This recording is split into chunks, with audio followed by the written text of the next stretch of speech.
सगळं आहे तरी मन अस्वस्थ आहे. घर आहे, काम आहे, माणसं आहेत पण समाधान नाहीत. मग काय कमी आहे? पैसा नाही का? नशीब नाही का? नाही. संत तुकाराम महाराज म्हणतात, थोडे आहे पण चित्त साथ देत नाही आणि चित्त साथ देत नाही तिथे देवही थांबत नाही. आजचा हा अभंग देव दाखवणार नाही पण आपल्याला उघडं पाडणार आहे. रामकृष्ण हरी मंत्र. मित्रांनो, हा व्हिडिओ शेवटपर्यंत पाहिला तर उत्तर सापडेल. आपण कमी जगतोय की जास्त हाव धरतोय? तर आता व्हिडिओ लाईक करा, चॅनलला सबस्क्राईब करा आणि मन मोकळं ठेवून ऐका.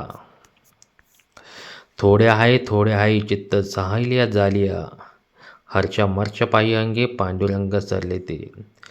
अवघ्या साधनांच्या सारांना लगे फार शोधावे, तुका म्हणे लटिके पाहेत सांडी देह अभिमान. आजचा माणूस मरत नाही तो भुकेने,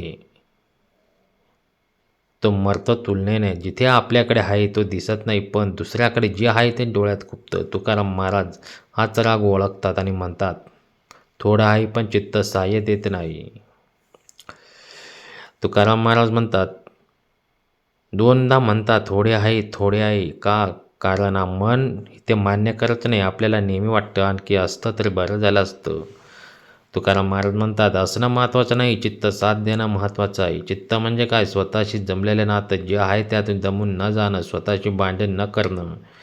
ज्याचं चित्त साथ देतं तो माणूस कमी असूनही मोठा असतो.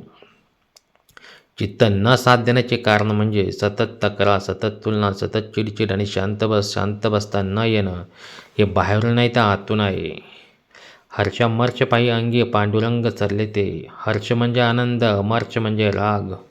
तुकाराम महाराज सांगतात, हे दोन्ही अंगी येतात आणि जातात. जेव्हा आनंद येतो तेव्हा आपण शान राहत नाहीत आणि जेव्हा राग येतो तेव्हा आपण माणूस राहत नाहीत. आणि या दोन्हीत अडकला की पांडुरंग निघून जातो. पांडुरंग म्हणजे काय? जो फक्त विठ्ठल नाही, तो म्हणजे समतोल, स्थिरपणा, आतली शांतता. जिथे भावनांचा अतिरेक तिथे देव नाही.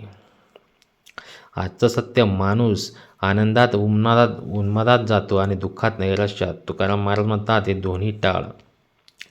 अवघ्या साधनांचे सार न लगे फार शोधावे. लोक विचारतात मोक्ष कसा मिळतो, शांती कसे मिळते? तुकाराम महाराज म्हणतात, फार शोधू नका. सगळ्या साधनांचा सार एकच आहे, अहंकार कमी करणं. तू किती जप केला हे महत्त्वाचं नाही, तू किती नम्र झालास हे महत्त्वाचं नाही.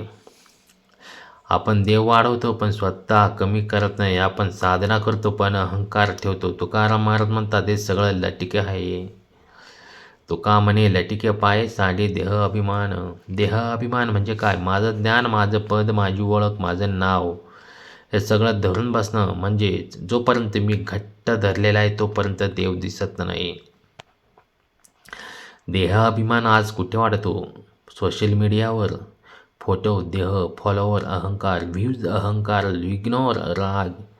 तुकाराम महाराज आज असते तर म्हणाले असते, थोडे पोस्ट कर आणि शांत राहा. आज स्वतःला विचारावे, माझं आयुष्य खरंच किती कठीण आहे की माझं चित्त हट्टी आहे. व्यवहारात उतरायचं कसं? थोड्यात समाधान मानायचं सराव. आनंदात उन्माद टाळायचा असतो. रागात कृती थांबवायची. स्वतःच प्रदूषण कमी करायचं. हे जमलं तर पांडुरंग जवळ. शांत माणूस तोच श्रीमंत, थोड्यात समाधानी तोच मुक्त असतो. मित्रांनो, हा अभंग जर मनात उतरला असेल तर आज एक वचन द्या, थोड्यात समाधान मानण्याचा प्रयत्न करावे. व्हिडिओला लाईक करा, विचार पुढे जातील. चॅनलला सबस्क्राईब करा आणि संतवाणी टिकेल. आणि कॉमेंट्समध्ये लिहा, थोडे आहे पण आज पुरेसे आहे. तुकाराम महाराज म्हणतात, थोडं मान्य करणारा माणूस खरं आयुष्य जगतो. रामकृष्ण हरी.